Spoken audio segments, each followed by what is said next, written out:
Welcome to the Corporate Treasury 101 podcast. This is the first part of our full interview with Pieter De Kiewit, where we discuss treasury skills essential for a treasurer. Pieter is passionate about recruitment and chose to focus only on treasury. He mixes matchmaking with entrepreneurship, teaching, writing, moderating events, and being amazed by developments. Treasurer Search is a niche recruitment boutique with a focus on interim and permanent positions in treasury. 12 employees work from the Netherlands and Germany and placed hundreds of candidates. In the episode of today, expect to learn what key skills should a treasurer in 2025 have or develop, what emerging trends or developments are shaping these skills requirements, what are the particular technical skills or areas of expertise that are becoming more important in treasury, how treasury professionals can work on acquiring these skills, how does the role of a treasurer vary across industries, and how does this impact the required skill sets. And of course, much more. Pieter is simply impressive, very open-minded, and quite fun to chat with. We hope you will enjoy the episode. If that is the case, and when you're thinking about how you found our podcast, chances are that it was through word of mouth, social media, or a recommendation from your favorite podcast platform. And this is our only request to you. The only way we can get more and more amazing guests and get more people to learn about treasury is thanks to you. So if you enjoy what you hear or maybe learn a thing or two, please consider leaving us a review, following the show, or sharing this episode to help others discover it too. With all that being said, please welcome Pieter De Kiewit.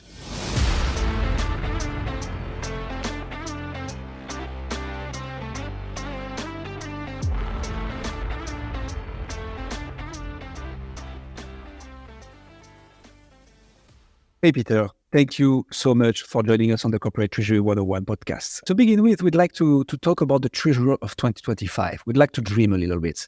So what do you think would be the key skills that a treasurer should have in 2025 or have or develop, actually? What's your take on that?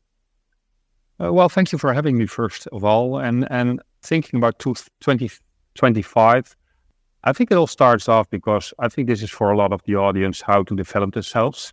I think I want to mention first that it starts with finding out what drives you. So it's not so much about skills, gathering skills, because you can gather a lot of skills, but it makes sense to find out if you are a treasury technician or if you're a connector, a business person or anything like that. So start with thinking, why do I want to evolve, in what direction? What's the purpose for me in my career? And then start building up on that. And in general, what I see already over many years right now is that the really successful treasurers, in a sense, they go up in the org chart, become the director, become the group treasurer. If that's what you're looking for, and again, that's not for all of us, then making the connection to the business comes first. It is translating your expertise about cash, risk, corporate finance into what's relevant for the business. I think that is where it all starts off. That's not different for 2025 than for 2020 or 2015. I think a lot of aspects that are asked from many, let's say, employees right now, which are not treasury specific, are also relevant for treasury. So yeah, you've got your tax savvy, data driven people. Yeah, well, that's not a treasury person question to ask, but it's for all people coming into the labor market right now. So I think 2025, find out what you want and build upon that, and then start developing your skills, be it technical, be it interpersonal, or whatever. That's super interesting that you barely touched upon the actual technical skills. We quickly mentioned cash management, but we could imagine that in such a period that we are in 2023, July right now, that you could think, okay, managing financial risk will become key, but you focus more on the interpersonal, the soft skills actually.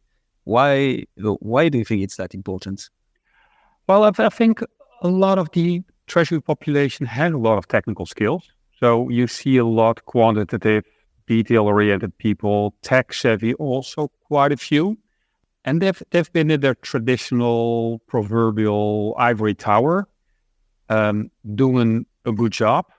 I think a lot of people who are listening into this podcast are about development, and I think getting better technical skills won't get you the exposure you need to go up in your career. It's there's this equation that says the effectiveness of your advice is not only the quality, but it's also the acceptance. And I think a lot of the treasurers don't focus on the acceptance. So they're talking about with their sales colleagues about FX risks, or with their CFO or even their CEO, and they lose traction because their audience is simply not interested enough. They are not finding a hook to bring it in. And TMI posted a article last week about Treasury not being sexy or making it sexy. Well, I think those people who can make Treasury sexy, those are the ones who move forward in their careers. So you have to think about who you're working with to get ahead. And that's all about people. And that's not about tables or colors or large Excel sheets. And don't get me wrong, those are also important. They remain important. But to make the next step is finding traction with your message there. It's funny because that's our mission statement. Well, not exactly phrased like this, but we want to make corporate treasury sexy, Peter. So we're on it. But yeah, makes a lot of sense. And so what do you see as the emerging trends or developments that are shaping those skill requirements then? What influences all this? If you talk about skill development, I see that the very traditional ways of acquiring skills remain. So you go to your university and you get your degree, so that remains. I see a variation in, let's say, postgraduate skills. There's, of course, the ACT, the CTP. In the Netherlands, we've got the postgraduate at university. Those were obvious ways to get extra skills. And I think they're still relevant, but what you see with a lot of people, they develop themselves over events, over tutorials, over webinars, over acquiring a lot of extra skills, because I think the also from a certain to a certain degree, the standard educational institutions cannot catch up. It's for a university, it's hard to know what's happening in 2025 when they upgrade their curriculum every 5 years, and they did so in 2023. So you see a kind of a blended learning. That is what you see from a, let's say, how to acquire these skills, and going into the what kind of skills. Of course, the technology is quite prominent and it remains prominent, but also I think there it's what you get at the university. So the young graduates, be it economical, be it mathematical, but also the sociology people, they already come with programming skills. So the technology part is already ingrained in the current education. But if you are, let's say, not 25 or 35, perhaps you have to pick up a book or go to a course or whatever. And then I think there used to be focus a lot on cash management and pooling and TMSs and risk. There was a bit of a decrease. There was like companies were getting risk averse, technology kicking in. Well, if you had to call 10 banks 50 years ago, now you can use your 360T or your FXall. So there was a time that there was a decrease in risk skills development because there was no demand. Currently, that's changing again. You see your counterparty risk, you see banks defaulting, you see the volatility in interest rates and FX. People have to understand. So I do think that risk is becoming more important again in comparison to 5 or 8 years ago. So that might also mean that there's a shift towards the CFAs, the GARPs or FRM education type gets these risk aspects in again. There are some developments there, but that's the beauty of Treasury. It's constantly changing and it's hard to predict. So I think that's the fun in the field. Super interesting the way you said that, because indeed with the current news, what's been going on in the Treasury world, banks defaulting, counterparty risk. A few of our guests have mentioned that now, that this is becoming more and more of an important topic. I also find interesting though that like there's like this, what you mentioned about this time delay in like something that's a big problem now, and then companies need to go out and start hiring to fill up that specific aspect of Treasury a bit more rigorously. Treasurers need to upskill themselves on those topics much quicker as well. Have you seen something like this perhaps similar in the past, and how did it pan out? So if we're talking now, that's counterparty risk. With your experience in the recruiting world, what was that thing, I don't know, 5 years ago? What was the last time you saw this time delay happen in real life? A good question. I think it happens constantly. So let's say the standard educational institutes are not known for being very swift in their changes. So I can mention many examples there.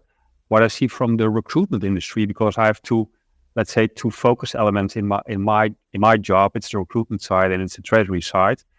Is, let's say, over the last 5 to 8 years, there's an increase in attention in it became a bit of a fashion thing, which I don't like that much, but agility. So I think agility is about not knowing everything, but having the skills, the competences, the mindset, the personality to deal with changes, changing environments, and me interviewing candidates and finding this out is also listening to people and telling about what went wrong. Okay, I had this plan, we executed, and it went totally pear-shaped, and then we had to change and readjust. This was the analysis, we adjusted this way, and then it worked out. That's what my clients and me like a lot, because that's a sign that somebody can work with changing aspect, whereas, let's say, others are kind of stuck in their ways. So people coming in and say, oh, I'm the guru, I'm the expert, I know everything about ethics, derivatives, listen to me and I will teach you. That's not necessarily wrong, but it's wrong for many positions. And that's only if you want a one-trick pony that would work right. And that's also not the people who can connect very well with the business. Those are the broadcasting types. And also from a recruit perspective, already for a very long time, we are always looking for ways to predict if somebody's successful. There are, let's say, measuring sticks you use to find out, will you be successful? And the obvious one, and not everybody will like to hear this, but it's simply IQ. IQ is a very good predictor of somebody being successful. Not a one-on-one, but let's say a 70%. So if you're smart enough and you did you did your homework and you graduated and you've shown that you're smart, then you can also apply the concepts you learned about risk management in ethics to commodities, to interest rates, because you can go beyond and apply what's relevant there and apply it into a new situation. Going back to a soft skill again. So yeah, that's interesting. We started with a hard skill question, and it somehow wound back at a soft skill once again, which is pretty. Yeah, but it's funny that you said it's a soft skill. For me, it could be, and it depends on your definition. For me, the whole agility and the whole cognitive part of somebody being also smart and analytical, for me, that's not a soft skill. It's also not something you can acquire. That's either God's gift or whoever you want to blame, but it's there used to be times that I had this idealistic view, so you can make your own future if you put your mind to it, but we just have to accept that some people are more talented in certain aspects than others. And that doesn't make one better or worse than the other, but better for this one position or not. I understand why that could trigger some people. So that's a fair answer. So focusing on what's within your sphere of control, are there skills that you have seen, whether those are soft or hard, which Treasury professionals can work on and improve that do put them in better positions, and what are they? Yeah, I think in skills, it's if you know from yourself, going back to my kickoff, if you know I am the analytical type, and then let's say the treasury technician, and that's how you are driven. I think if you want to develop from that path, I think you should study business concepts. How do we make our money?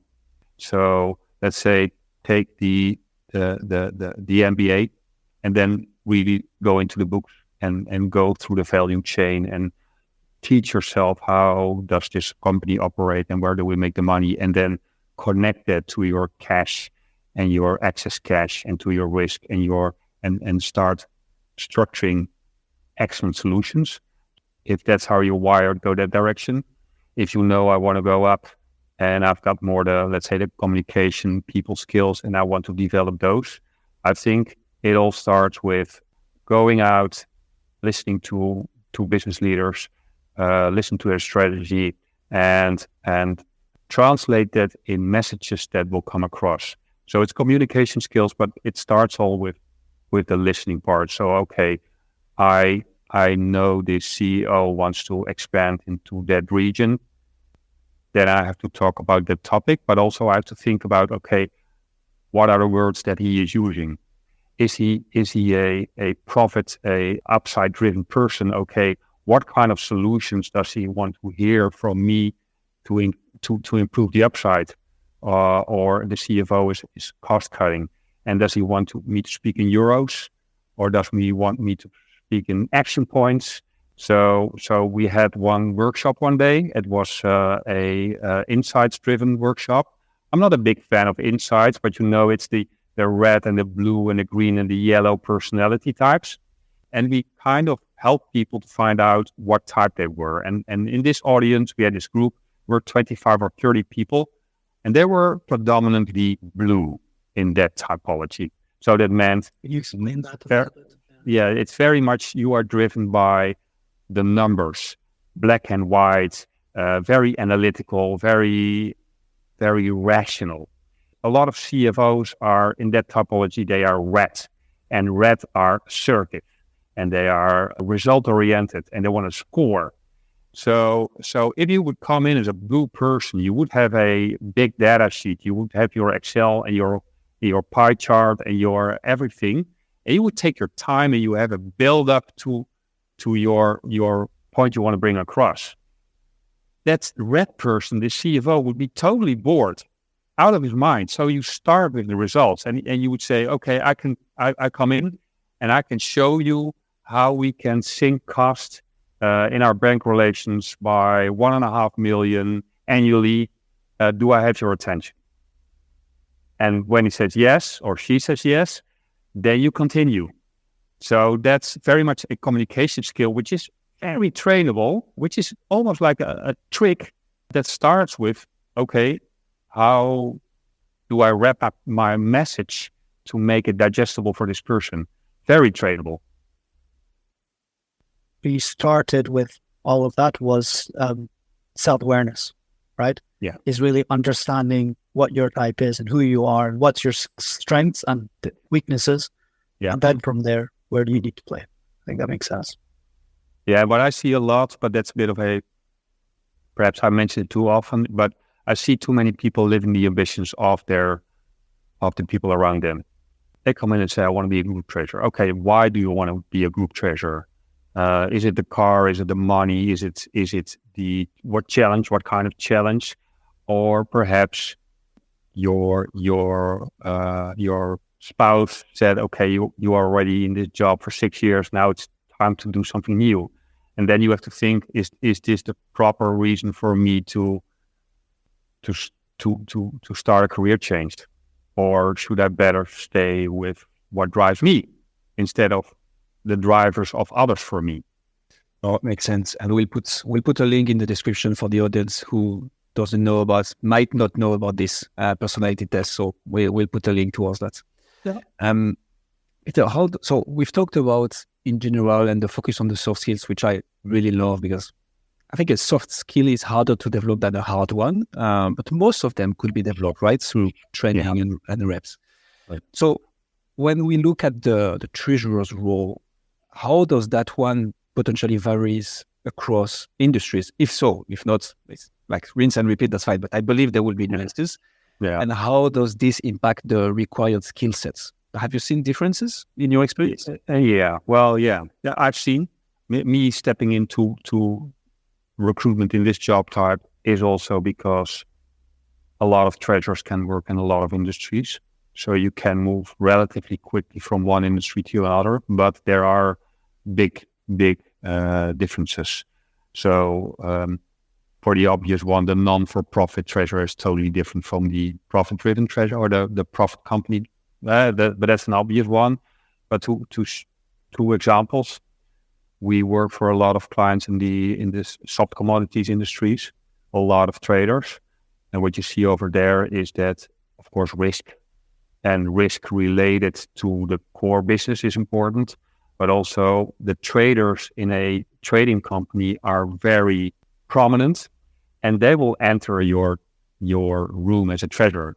So you have to be able to stand up, because if you don't, they will tell you how to do your job, because their results, which are connected to their bonuses, are also influenced by how you deal with in the financial markets. So what we see is that for instance, commodity traders, we need more extroverted treasurers who are very much aware of ethics. And for instance, we worked for all market leaders in the telecom industry, and there, of course, payments are very prominent, because it's so many people paying their phone bill every month. And of course, luckily, treasurers don't have to deal with every single payment, but they have to be aware what's happening in a company where every month millions of payments come in, and how to automate and organize the whole thing. So industries do have an impact. I wouldn't say that you can train for a certain industry. Of course, if you want to, it makes sense to be aware of that. But you do see that people move slowly into one or the other direction. So that has an impact. It's funny to see that. I mean, from my understanding, it's more, the differences will not that much be on the soft skill side, but more the hard ones, right? And the knowledge you need to develop around payments or risk. It's very interesting. Yeah. Okay. And you as a recruiter, what have you seen as being the requirements for companies when they look for their next or their group treasury or treasury professionals in general? Like if we flip the question. Yeah. If I understand you well, this is specifically what do companies look for in their next group treasurer? Yeah, it's correct. For me, that's. I think there's even a book by the name that says, "What got you here won't get you there." What I see is that there are different career stages. Let's say let's take 3. So you come in as a young graduate, and you have to be eager, and you have to be smart enough, but you don't have any directly usable skills. So you have to be trainable and eager and go. And then in the mid segment, you are recruited for direct applicable skills. That's also a part of the labor market where we have a lot of work. Okay, we are implementing Kyriba, Nomentia. We are doing a new thing in ethics. So we want somebody who has done this before, because we want direct applicable skills.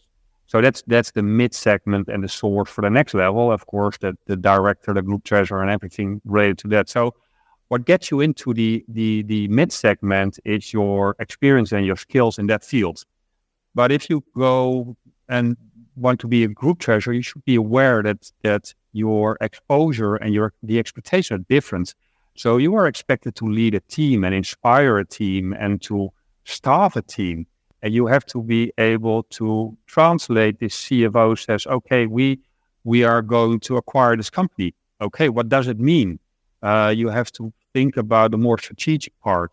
And what you very often see is the traditional, the best sales guy becomes sales director. And then you lose your best sales guy and you get a dreadful people manager back. And that's still also what's happening in Treasury. So your best technical treasurer becomes the boss, and he scares away all people, and he cannot communicate with the CEO. So what gets you there at the next level is not anymore the technical skills, because you've proven that you've got the technical skills. You open the book, you've got the proper IQ, you know the solutions. Now you have to show that you can inspire, analyze the business as a whole, be prominent and responsible for a whole team. And that's also where you are in a mid-career stage. Your career will be managed to a certain extent. So your boss will tell you, okay, let's have a annual review. What shall we do with your education? What do you want? What do you like? And if you are a group treasurer, your CFO will say, hey, your career advancement is your problem. So if you want somebody, you come and claim it and you convince me, but you get the big bucks. So you are expected to take the own responsibility for your own team, your own career. So if you are at a certain level, you have to act the role. So I think for people who want to move up to group treasurer, it's a bit of a mental shift. It's taking responsibility. So you don't get a group treasurer role. You go out and get it. You go out and get it. You claim it. And what would be coming back to one of the things you said earlier, what would be your advice for those people who might be extremely technical, very good at their job? I mean, naturally you get promoted because that's a bit how the system and the companies work. If you stay long enough, quote unquote, and if you prove technical efficiency, eventually you climb the corporate ladder. Where it's not always the right choice for the company, because as you said, some people might be outstanding at selling, but when they get a leadership role, it's all of a sudden much of a different ballgame. But so what's your recommendation for those people who are extremely technical, who want to evolve in their career because eventually they don't want to stay there their whole life, right? So what's the right approach when you are in those shoes? Well, first about your last quick assumption, there are people who want to stay in their role forever. I used to have a boss who mentioned the ambition of a dentist. If you study dentistry, you are 26 and you know what you will do until 67 or 70 or whatever. And the current world says, okay, you have to move up. Well, for start with, it's not a default to go up or out or whatever. If it's your choosing. But if you want to go up and you want to change and make the next step, I think it makes sense if you, for instance, extremely driven in and technical treasurer in ethics, go to the company with the biggest ethics exposures, be it the banks, be it the trading companies, be it the most international ones. And even then you can perhaps hit the ceiling. Well, there's something called the Pieter principle. I don't know if you know it, but that's a theory that says that you always in your career go up until you went too far, and then you will bounce back because you hit your head and you didn't do well there. If you can prevent it, it would be nice, because it's not always nice to hit your head. And at one stage in your career, if you say, okay, there's no better place in the world for me, given my expertise, you can perhaps stay in your job and diversify. So I know of people who are the best in the trade finance, who are also teachers, work at universities, or do a lot of speaking events or write books or anything. You can be the global expert or the national expert in one field, and that can also already be enough. But I think it starts with the acceptance of, okay, I know this is what drives me. What are the consequences of this? Because this is all not rocket science. Everybody can think of this and the effects of that. But I think analyzing and understanding is not the hard part. It's the acceptance.